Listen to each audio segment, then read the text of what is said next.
Iqra Online TV. لو كان كاسيا وخير لباس المرء طاعة ربه ولا خير في من كان lillahi asiya. Ndugu zangu Waislamu wapenzi na wafuasi wa Bwana Mtume Muhammad sallallahu alayhi wasallam, ninakuhusieni pamoja na kuihusia nafsi yangu juu ya kumcha Allah jalla fi'ulah, na tufahamu ya kwamba ikiwa mwana wa Adam hakuwa tayari kuvaa vazi la uchamungu, basi hubadilika kuwa uchi hata kama amevaa mavazi. Na vazi bora kwa mtu ni kile kitendo cha kumcha na kumtii Mola wake, na siku zote hakuna kheri kwa yeyote yule aliyekuwa tayari kumkera na kumudhi na kumuasi Mola wake. Ndugu zangu Waislamu, anwani ya khutba yetu ya leo, kichwa chake cha habari kinatuambia mchinjaji huyu amelaaniwa na Allah. Mchinjaji huyu amelaaniwa. Ikhwata al-Islami wal-Iman, i'lamu ilman yaqinan annana fi akhir zaman. Waislamu, kwanza kabisa mnapaswa mujue na mkumbuke ya kuwa sisi tumo ndani ya zama za mwisho, tumo ndani ya akhiru zaman. Nahnu fi zamanin asbaha alma'rufu fihi munkara. Sisi tumo katika zama ambazo mema yamefanywa kuwa ndiyo maovu, wa asbaha almunkaru fihi ma'rufa, na maovu ndiyo yamefanywa kuwa mema. Nahnu fi zamanin asbaha alhalalu fihi harama. Sisi tumo katika zama ambazo halali zimefanywa kuwa ni haramu, wa asbaha alharamu fihi halala. Na bakhti mbaya zaidi, tumo katika zama ambazo haramu zinafanywa kuwa ndiyo halali. Nahnu fi zamanin, tumo katika zama ambazo asbaha shirku fihi tauhida.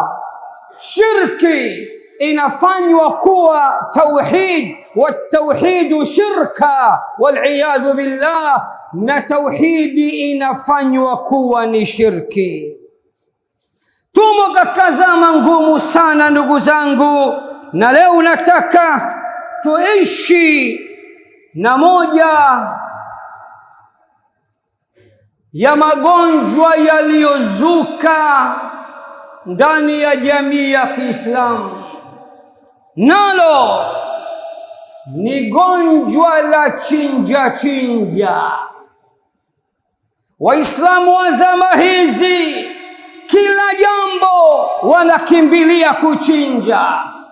Mtu akijenga nyumba, kabla hajahamia kwenye nyumba yake mpya, anaambiwa chinja kabla hujaingia ndani ya nyumba yako. Mtu akifungua biashara, siku ya kwanza anaambiwa chinja. Mtu akinunua magari, wazee wa malori, maskenia, magari yakishanunuliwa yakaletwa, hayatofanya kazi mpaka yule muhusika ambiwe chinja. Na bahati mbaya siku hizi wanaambiwa mwaga damu hapa uwanjani, kisha washa gari lako likanyage damu. Huo ni mkataba babu. Zama tulizo nazo unashindwa kutofautisha baina ya vichinjo. Kichinjo hichi ni cha halali au ni cha haramu? Kichinjo hichi kina tofauti gani na vichinjo vya waganga washirikina? Zama tulizo nazo, hata wale walioamua kukamatana na visomo vya kisheria, arruqya shar'iyya, dua zilizothibiti kwa Bwana Mtume Muhammad sallallahu alayhi wasallam, mwisho wa kisomo chinja, mwisho wa dua chinja. Tumekuwa aka wazee wa chinja.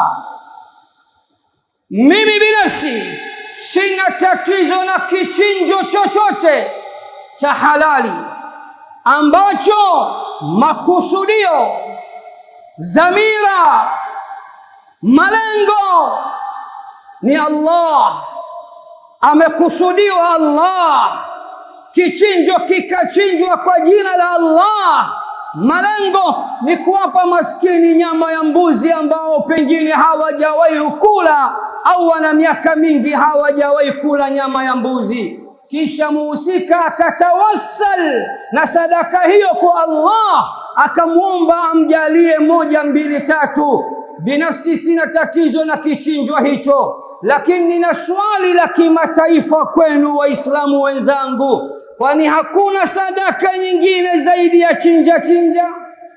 Kwa nini usimwambie mkeo na kuletea kesho mayatima 10, pika pilau ya nguvu na tawassal kwa Allah kwa kuwalisha pilau hawa mayatima, Allah anifungulie 1, 2, 3. Kwa nini usichukue mifuko 10 ya simenti ukaitolea sadaka gari lako? Ya Rab, nilindie skeni hii ya kwanza, wewe unajua, nihifadhie na tawassal kwako kwa sadaka hizi za mifuko ya simenti, napeleka msikitini, madrasani. Ibada hii ya sadaka hii kama inakufurahisha, nilindie biashara zangu, kwani hakuna sadaka nyingine zaidi ya chinja. Kuku chinja, mbuzi chinja, wengine kondoo, mkwara tu. Mwingine anakwambia safari hii bana lazima uchinje ng'ombe, umekuwa unagundu wewe. Hapa ndipo mimi nina matatizo napo. Zama tulizo nazo ndugu zangu ni zama ambazo kila mmoja wetu anakimbilia katika vichinjo. Ukimuuliza wapi Allah kasema kila utakapokuwa na matatizo kimbilia kuchinja, wapi Bwana Mtume kasema kila unapokuwa una matatizo kimbilia kuchinja? Wasiwasi wangu, tusije tukawa tunatumbukia na kuwaiga washirikina kidogo bila kujua. Twende kwa washirikina, hawana dili zaidi ya kuchinja. Niletee jogoo mweupe, niletee jogoo mweusi, leta jogoo kuja kibwenzi, ana mweupe mtupu, ana kidoti cheusi. Huna uwezo wa kuleta, leta pesa, nitaenda kuleta mimi mwenyewe. Vichinjo vyote vya waganga wa kishirikina hakusudiwi Allah, ni vichinjo vya kishirki bila ya waswasi wowote. Kwa nini? Kwa sababu majini na mashaitani wabaya wanapenda hichi kitu cha kuchinja. Na ndio maana mganga haagizi mchicha, haagizi kisamvu, haagizi bamia, vyakula vyenye protein. Atakwambia leta kuku au leta mbuzi au leta kondoo, anakwambia matatizo yako ni makubwa sana, unapaswa safari hii uniletee ng'ombe. Maskini wewe, uwezo huo huna, lakini kwa sababu kakwambia Mungu wako mtu mganga, utakwenda kukopa, kunyang'anya, hata kuiba, utapeleka kichinjo cha haramu. Lakini mwezi wa Dhulhijja kila utakapofika, siku ya Idi ya kuchinja, yaumul adha, hujawahi kuchinja ibada ile tukufu takatifu kwa kisingizio huna uwezo na unasubiria nyama za dezo kutoka nje. Waislamu, shirki sasa imeenea na inajipenyeza katika nyumba za Waislamu kidogo kidogo, licha ya kuwa mitume wote walikuja kuiteketeza na kuitokomeza shirki, lakini shirki bado angali ipo katika zama zetu.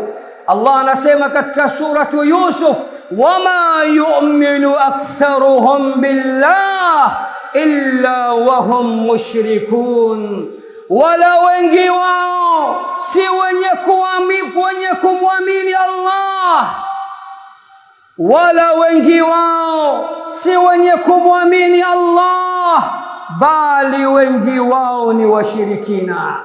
Na kwa taarifa yako, Bwana Mtume Muhammad sallallahu alayhi wasallam alikwisha tuambia long time, miaka zaidi ya 1500 zilizopita, ya kuwa kuna makabila katika ummati wake watakuwa washirikina kindaki kama washirikina wa zama zake. Sikiliza Bwana Mtume anasemaje. Bwana Mtume anasema, la taqumu saa ya qiyama haitosimama hatta talhaqa qabailun min ummati bilmushrikin,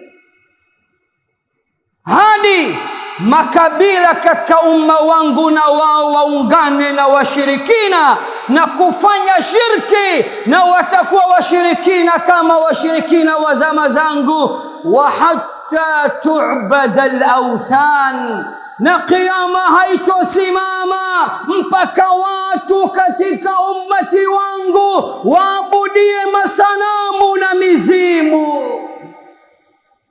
Na nyinyi ni mashahidi, ni wangapi katika Waislamu leo wana vibanda vyao huko katika vijiji vyao?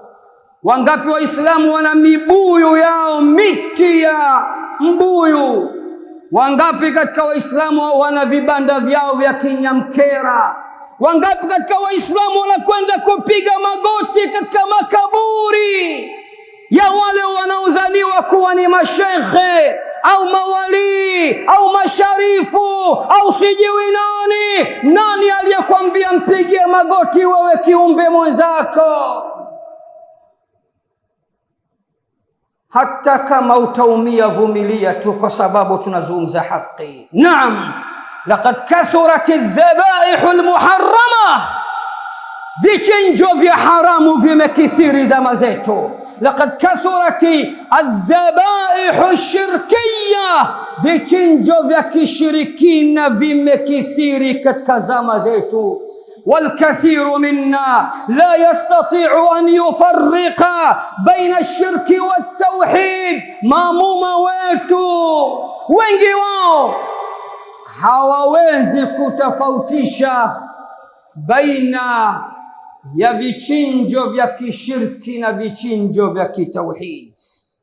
Naam, hawawezi kutofautisha baina ya vichinjo vya halali na vichinjo vya haramu.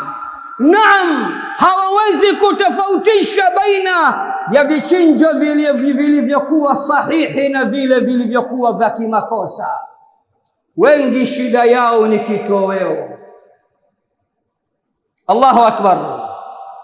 Leo Waislamu wa zama hizi aka tumekuwa wazee wa chinja. Kila jambo una kesi mahakamani, unashauriwa uchinje. Sije umepata misuko kidogo, badala ya kurudi katika Qur'ani na Sunna. Kwa nini misuko hainishii mimi?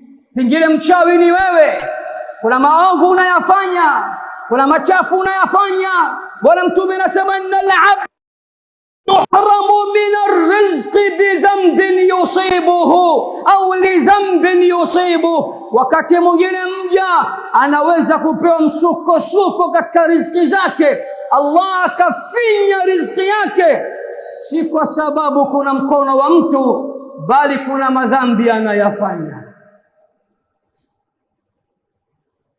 Naam, hofu yangu Waislamu, tusije tukawa tunajifananisha na washirikina bila ya kujua, na tukawa tunafanya makosa bila ya kujua. Wa'lamu ayuha almuslimun, ndugu zangu Waislamu, nataka sasa muelewe wazi ya kuwa anna dhabha ibada, kuchinja ni ibada. Fala yajuzu sarfuha lighairi llah, ibada hii ya kuchinja haijuzu kabisa, haifai kabisa kufanyiwa asiyekuwa Allah, kuelekezwa kwa asiyekuwa Allah, kukusudiwa kwa asiyekuwa Allah. Twende katika sura ya 6, suratu Al-An'am. Nenda kaitazame aya nambari 162 hadi 163. Sikiliza Allah alivyonyoosha, anamwelekeza Mtume Muhammad sallallahu alayhi wasallam atuambie sote. Qul, sema wewe Muhammad, qul, waambie wewe Muhammad, inna salati, hakika ya sala zangu, wa nusuki, na vichinjo vyangu, wa mahyaya, na uhai wangu, wa mamati, na kufa kwangu, lillahi rabbil alamin, vyote hivyo ni vya Allah mlezi wa walimwengu, la sharika lah, hana mshirika Allah. Wabidhalika umirtu wa ana awwalul muslimin, na kwa hayo nimeagizwa, na kwa hayo nimeamrishwa kwamba nikiswali nimswalie Allah, nikichinja nimchinjie Allah, uhai wangu niishi kwa ajili ya Allah, na nijue kifo changu pia kinatokana na Allah na kwa mipango ya Allah. Kwa hayo nimeamrishwa mimi Muhammad, nami ni Muislamu wa mwanzoni kabisa. Kama hili halitoshi, twende katika juzu amma, sura ndogo katika sura zote za Qur'an, na Waislamu wote tumehifadhi hii sura isipokuwa wale ambao hawajawahi kusoma kabisa. Katika sura hiyo Allah ananyosha tena, anamwambia mtume wake akichinja achinje kwa ajili yake na sio kwa ajili ya marohani, mabarakin, subyani, makatani, maimuna. Vichinjo vyote hivi ni vya kishirikina. Allah anasemaje? Inna a'tainaka al-kawthar fasalli li rabbika wanhar inna shani'aka huwa al-abtar. Hakika sisi tumekupa wewe Muhammad mto wa kimataifa, mto wa Kauthar katika pepo. Basi ukiswali, swali kwa ajili ya Mola wako mlezi, na ukichinja, chinja kwa ajili yake. Na hakika anayekuchukia siku zote ndiye mwenye kuharibikiwa na kukatikiwa. Wapi umepata wewe kuchinja kwa ajili ya kuridhisha hao unaowaita wazee wakubwa? Wana ukubwa gani hawa majini? Wapumbavu tu wengi wao, na kuingiza wanadamu katika shirki. Naam, twende katika sura ya 3, suratul Maida. Fungua sikio wewe, Sikiliza, Allah anatuharamishia mambo 10 vikiwemo na vichinjo takriban kadhaa ambavyo ni vya haramu kuliwa, au wanyama kadhaa ambao ni haramu kuliwa. Katika suratul Maida Allah anasema hurrimat alaykumul mayta, hurrimat alaykumul mayta, meharamishiwa nyie kula nyamafu, vibudu, wanyama waliokufa bila ya kuchinjwa, ni haramu kwenu kula. Hisabu moja moja. Hurrimat alaykumul maytatu waddam, cha kwanza mmeharamishiwa nyinyi kula nyamafu au kibudu. Cha pili, na mmeharamishiwa nyinyi kunywa damu. Alhamdulillah, wengi wetu hatunywi damu, lakini tunatoa damu kwa majini. Unavopeleka kichinjo chako kwa maagizo ya mganga wako, mtaalamu wako feki, kumbuka kuwa ile damu ndio chakula cha wale majini. Umechangia kumshirikisha Allah na kumudhi Allah.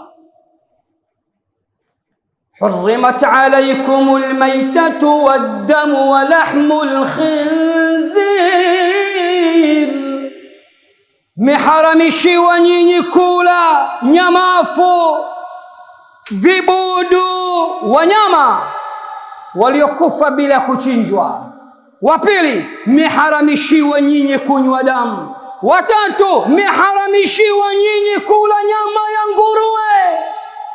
Kuna Waislamu leo wanakula kiti moto, moto wa jahannam unawasubiri. Kwa taarifa yenu, kuleni tu kiti moto, mtakwenda kukalia viti vya moto ndani ya moto wa jahannam, waliyadhu billah.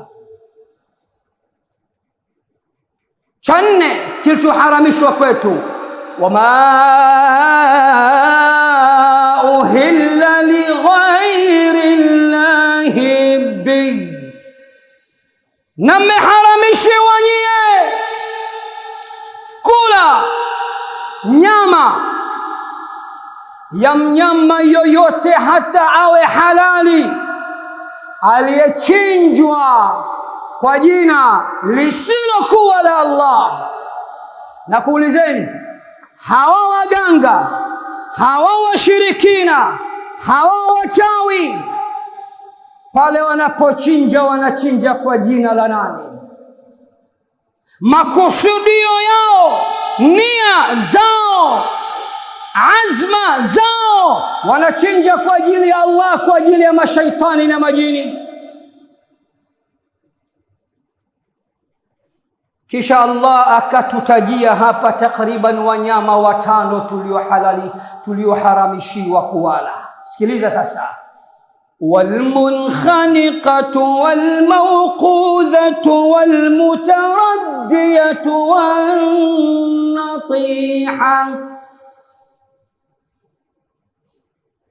والمنخنقة والموقوذة والمتردية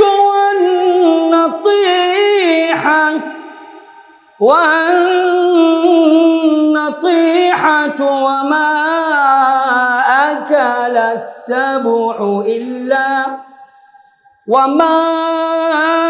أكل السبع إلا ما ذكيتم. Na mmeharamishiwa kula wanyama wa aina 5 hata kama ni halali kwenu. Sikiliza, nyama wa kwanza, mmeharamishiwa kula mnyama aliyekufa kwa kugongwa. Wa pili, narudia, nimekosea, nimechanganya tafsiri. Na mmeharamishiwa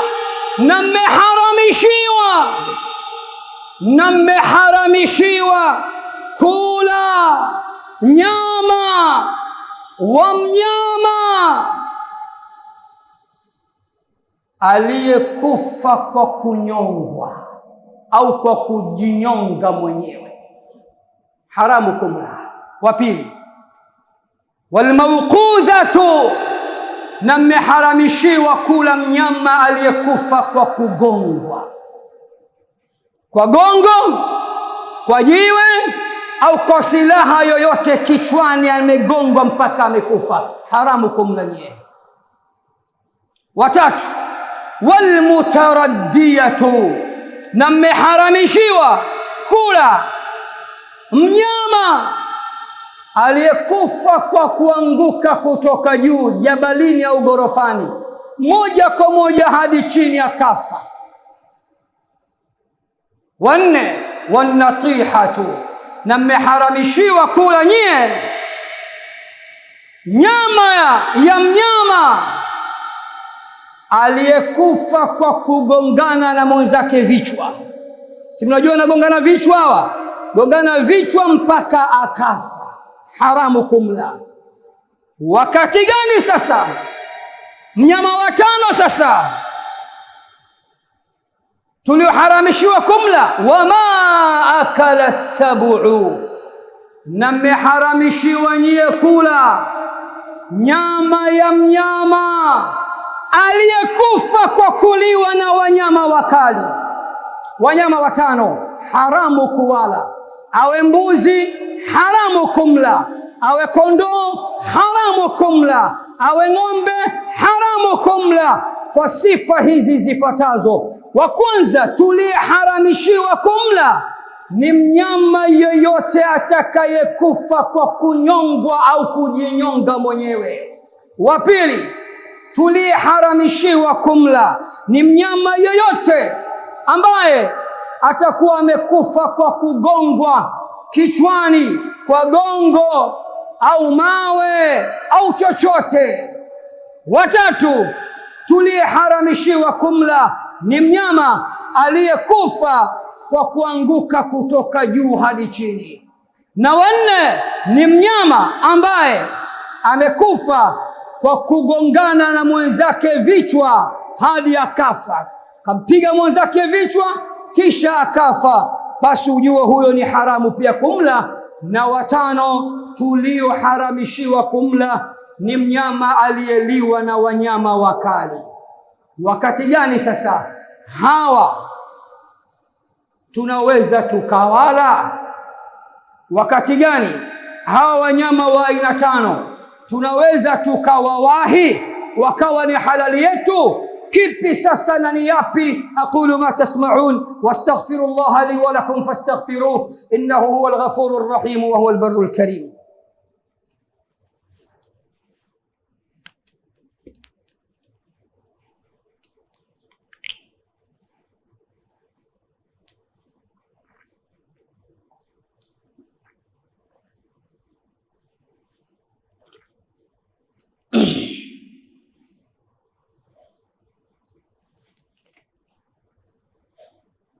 الحمد لله وأصلي وأسلم على رسول الله وعلى آله وصحبه ومن والاه أما بعد.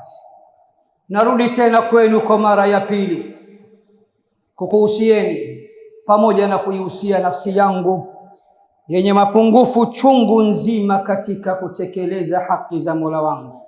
Namuomba Allah sote atupambe kwa uchamungu wa hali ya juu, na tupambe kwa ikhlas za hali ya juu, na tupambe kwa siha na afya za hali ya juu, na tuepushe na maradhi yote madogo kwa makubwa, kwani yeye Allah ni muweza juu ya kila kitu. Wakati gani sasa hawa wanyama watano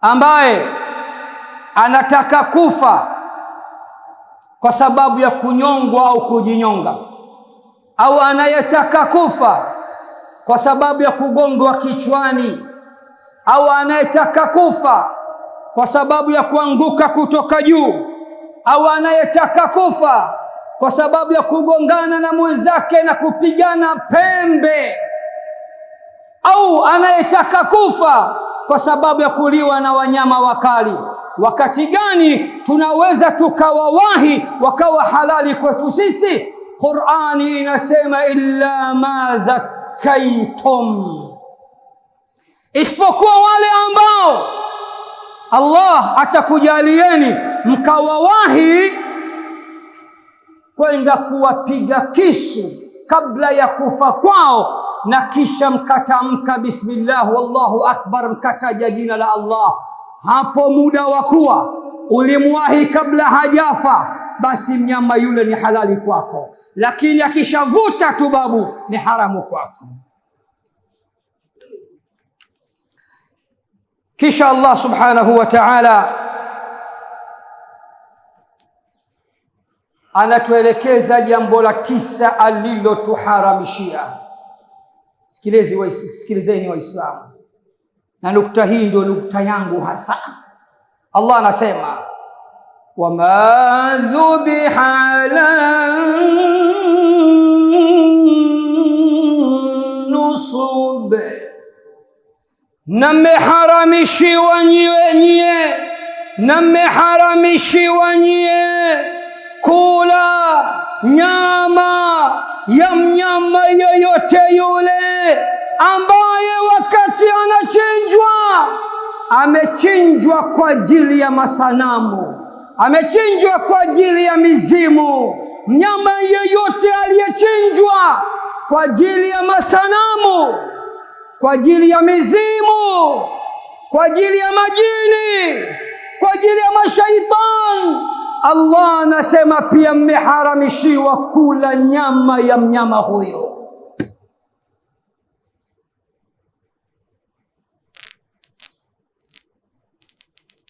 Mganga tu pangu pakavutia mchuzi, anasubiri vitoweo vya watu, anakuelekeza uchinji, alafu unachinja. Swala 5 bismillah mashaallah, na dini umeishika bismillah mashaallah, unakimbilia kwa mwanadamu wenzio, eti mambo yako hayako sawa, yake mwenyewe hayako sawa.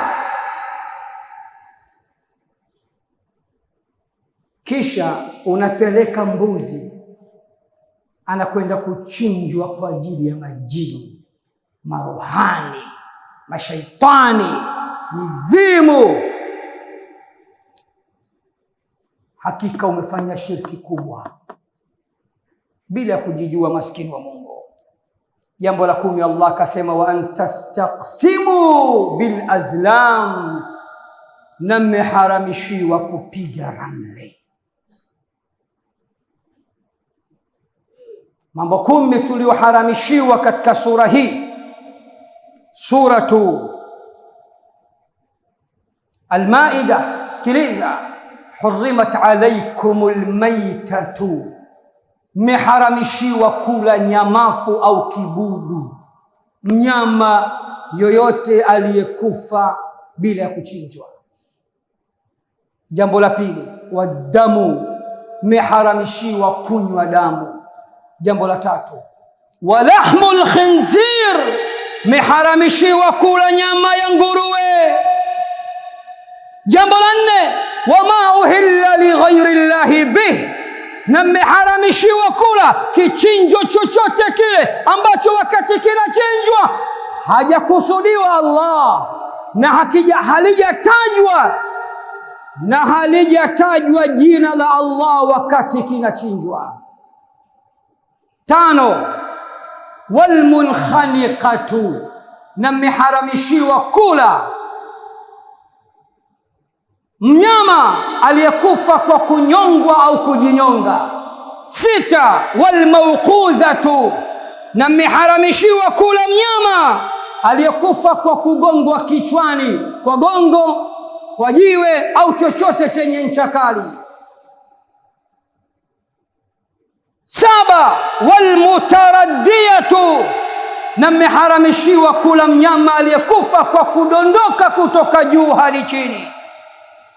8, wannatihatu, na mmeharamishiwa kula mnyama aliyekufa kwa kugongana mwenzake vichwa au pembe.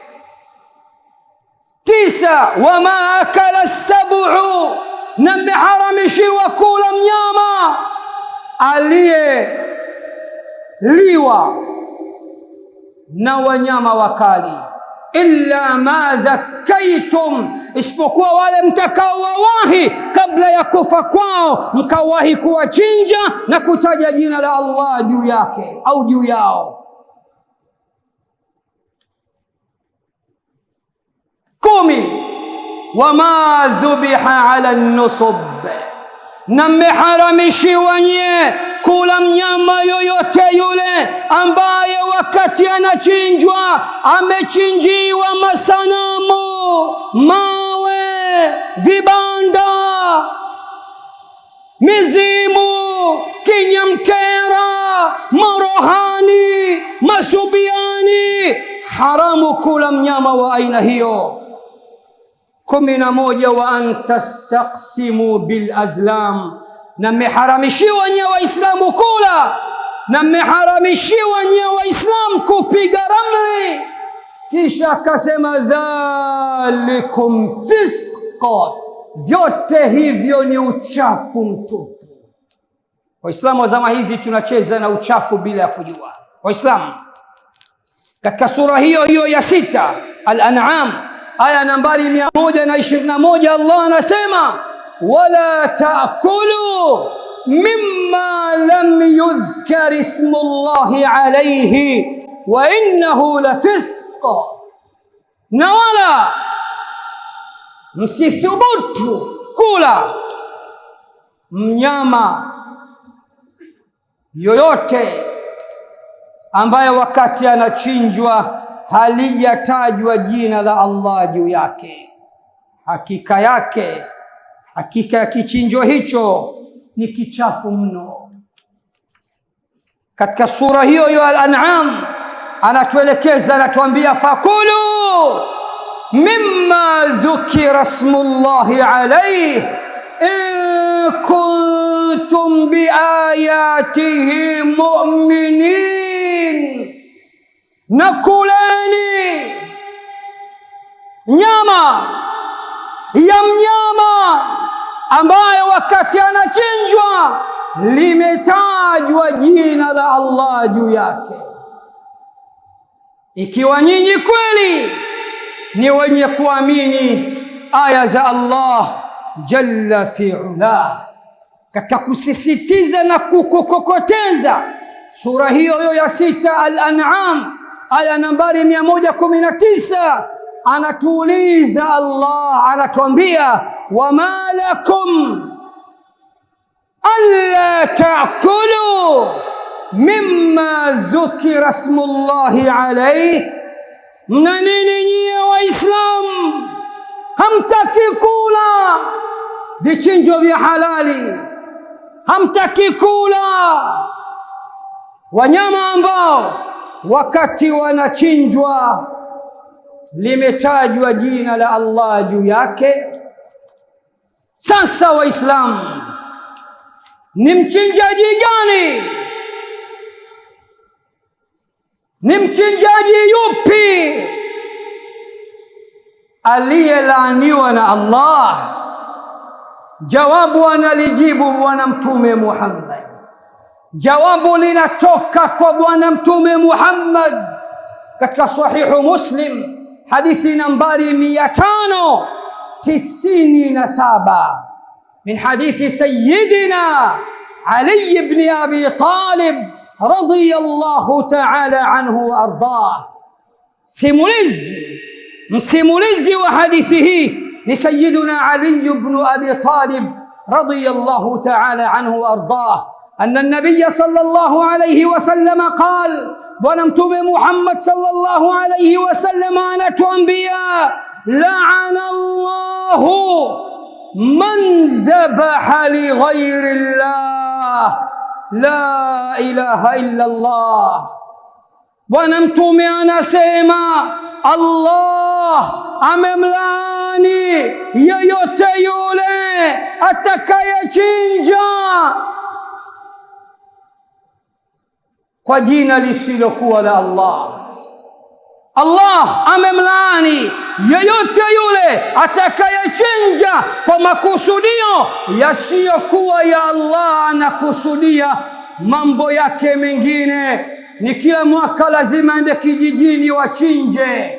Mizimu inahitaji damu, vibanda vinahitaji damu, kinyemkera kinahitaji damu. Mganga wake anamwambia kila mwezi lazima utumwage damu. Bwana Mtume anasema Allah amemlaani yeyote yule atakayechinja kutomkusudia Allah, bila ya kumkusudia Allah.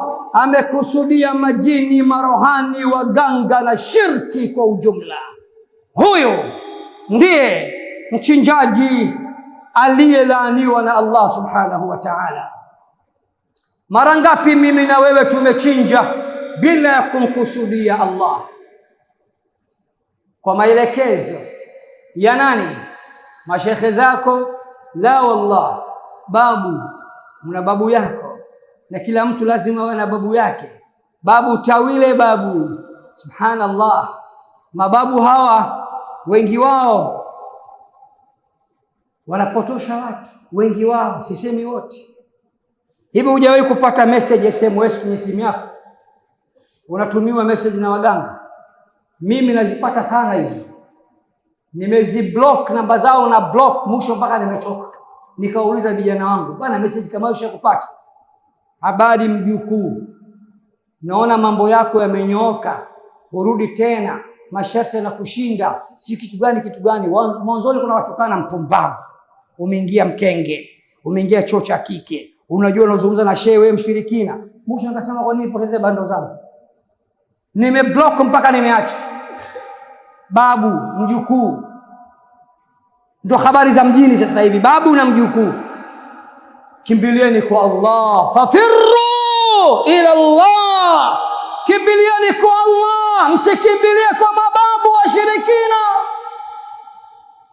msikimbilie kwa waganga wa kishirikina. Na kwa taarifa yako, sadaka ziko aina nyingi, sio lazima kuchinja. Ikiwa wewe ni AKA ni kuchinja tu, kabla hujasafiri chinja, umejenga nyumba chinja, hujahamia kwenye nyumba chinja, gari lako chinja, damu na mwaga chini gari likanyage, wallahi utaingia katika shirki. Sadaka ziko nyingi. Hivi sadaka ya kulisha hamlijui? ويطعمون الطعام على حبه مسكينا ويتيما وأسيرا إنما نطعمكم لوجه الله لا نريد منكم جزاء ولا شكورا. Bwana Mtume anaulizwa ayu lislami khairun, kitu gani bora katika Uislamu? Akasema tut'imu at-ta'ama, lisha chakula. Kwani usipike sufuria la pilau ukaenda kwenye kituo cha mayatima ukawapa, kisha ukamwelekea Allah na sio babu wala bibi, wasema Allah nimelisha. Ibada ya kulisha inakufurahisha, Mtume wako ametusisitiza. Kama hii kitu nilichokifanya leo, nimewalisha mayatima hawa biriani au pilau au nini, kama limekufurahisha, nina 1 2 3 katika dhiki ya Rabbi, nitatulie dhiki zangu. Kwani haiwezekani? Inawezekana. Atawassul bil a'mali salihat, kutawassal kwa Allah kwa matendo yaliyo mema. Kwa nini kila kitu uchinji? Mimi mwenyewe niliwahi kuambiwa na mtu siku moja, nilikuwa naumwa, nilipata infection, mambo ya kukohoa na mafua. Siku hizi ukienda hospitali kidogo nakwambia una infection, utapewa antibiotic. Kaambia vipi? Kama infection bana. Nini? Kifua, mafua, homa. Sheikh itabidi uchinje, safari chinja ng'ombe. Nikamwambia ng'ombe ananisaidia nini mimi? Akasema subhanallah, jamii shakuwa na akili ya chinja. Wallahi mtatumbukia kwenye shirki kwa kujua au kutojua, na vichinjo vingine vitawatumbukiza katika laana ya Allah jalla fi'ala. Anayachinja kwa ajili ya majini, mashaitani, huyo amelaaniwa na Allah. Anayachinja kwa ajili ya marohani, sijui Subyani, sijui Maimuna, sijui makata wa makatani, huyo amelaaniwa kwa ajili ya Allah. Anayachinja kwa ajili ya kinyamkera, huyo amelaaniwa na Allah. Anayechinja kwa maelekezo ya waganga, washirikina, wachawi, huyo amelaaniwa na Allah. Anayechinja vichinjo mbalimbali vinavyoitwa vya kafara za kishirikina, huyo amelaaniwa na Allah. Na unajua maana kulaaniwa na Allah? Allah anakufungia vioo. Lugha nyepesi ya mjini, anakufungia vioo. Maanake nini? Al-la'nu huwa tardu min rahmatillah. Allah anakufukuza, anakutoa katika fungu lake la wale atakao washushia rahma zake. Mambo yako yatazidi kuwa magumu. Kwa taarifa yako, mzee wa chinja, utamaliza, utachinja mpaka utasema ng'ombe wa 200 huyo, mbona bado sifanikiwe? Kumbe una laana ya Allah. Laana hiyo umejipatia kwa sababu ya kuchinja kwa ajili ya shirki na washirikina, na hujamkusudia Allah jalla fi'ala. Waislamu, hotuba yangu niishie hapo. Hotuba yangu ilikuwa ikisema mchinjaji huyu amelaaniwa na Allah, naye si mwingine ni kila atakayechinja bila ya kumkusudia Allah na kutotaja jina la Allah juu yake. Unaweza kusema, shekhe, vichinjo vyote hivyo navyovipinga nachinja mwenyewe kwa mkono wangu na ninasema bismillah. Moja hilo, Twende la pili, kusudio, azimio, nia yako. Kwa nini unachinja? Maelekezo, wazee, mizimu, kinyamkera, mabwana wakubwa wamepanda kichwani, umesema matatizo makubwa sana. Wewe ndio una matatizo, njaa, katafute kazi. Huyu safari hii lazima achinje ng'ombe. Na wewe ni maskini, mshahara wako hautoshi kununua ng'ombe wa 500,000, 600,000, 700,000 hadi milioni. Lakini cha kushangaza, mnatafutaga hizo pesa, mnazipata na mnachinja. Mambo yenu hayatokuwa super wala petroli wala diesel, ni moto juu ya moto, kwa sababu unayoyafanya unajipatia laana za Allah bila kujijua. Mambo yanaharibika. Anayepanga na kupangua, anayetoa riziki, aliyekamata hatam, Allah kakufungia vioo, kakufukuza. Utafanikiwa lini wewe? Turudi kwa Allah, Waislamu. Sadaka ziko nyingi Waislamu, bali na kushaurini kwa dhati, ukiwa na matatizo usikimbilie kuchinja. Kwani usiseme kesho ni Alhamis nafunga kwa ajili ya Allah? Bwana Mtume anasema atakayefunga siku moja kwa ajili ya Allah, funga isiyokuwa ya fardhi, Allah humweka mbali na moto wa Jahannam umbali wa miaka 70,000. Ukasema, ya Rab, leo nimefunga kwa ajili yako, na dhiki na tafash na stress, mtatulie kupitia ibada nzito ya funga, utafanikiwa.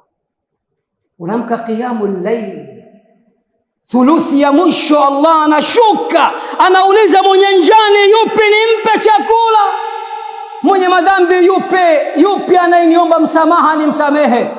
Baada ya kutafuta zile pointi muhimu za kidini, aka chinja. Mwisho unajichinja, mambo yako hautofanikiwa, utoharibikiwa, utatumbukia kwenye shirki na laana za Allah utakipatia. Namuomba Allah atusaidie Waislamu, aturudishe katika haki. Namuomba Allah Waislamu atusaidie tuwe na imani juu yake, ukweli wa kuamini. Namuomba Allah aturudishe katika tauhidi, ukweli wa kurudi. Namuomba Allah aturudishe katika aqida, ukweli wa kurudi. Namuomba Allah atuepushe na shirki kama atuweke mbali na shirki kama alivyoweka umbali baina mashariki na magharibi. Allahumma innana dhalamna anfusana dhulman kathira wa la yaghfiru adh-dhunuba illa anta fa in lam taghfir lana wa tarhamna lanakunanna min al-khasirin. Allahumma yassir lana umurana, Allahumma yassir lana umurana, Allahumma yassir lana umurana, Allahumma yassir lana kulla asir fa inna taysira kulli asirin alayka yasir. اللهم سهل لنا مما نريد ونجنا مما نخاف بفضلك يا لطيف برحمتك يا أرحم الراحمين. جملنا جميعا بالعافية والسلامة. اللهم إننا نسألك العفو والعافية والمعافاة الدائمة في ديننا ودنيانا وآخرتنا وأنفسنا وأهلنا وأموالنا. استر عوراتنا وآمن روعاتنا. احفظنا جميعا من بين أيدينا ومن خلفنا وعن أيماننا وعن شمائلنا ومن فوقنا، ونعوذ بعظمتك أن نغتال من تحتنا. اللهم صل وسلم على سيدنا محمد وعلى آل محمد كما صليت على إبراهيم وعلى آل إبراهيم إنك حميد مجيد. وبارك اللهم على سيدنا محمد وعلى آل سيدنا محمد كما صليت على سيدنا إبراهيم وعلى آل سيدنا إبراهيم في العالمين إنك حميد مجيد. سبحان ربك رب العزة عما يصفون وسلام على المرسلين والحمد لله رب العالمين. وأقم الصلاة.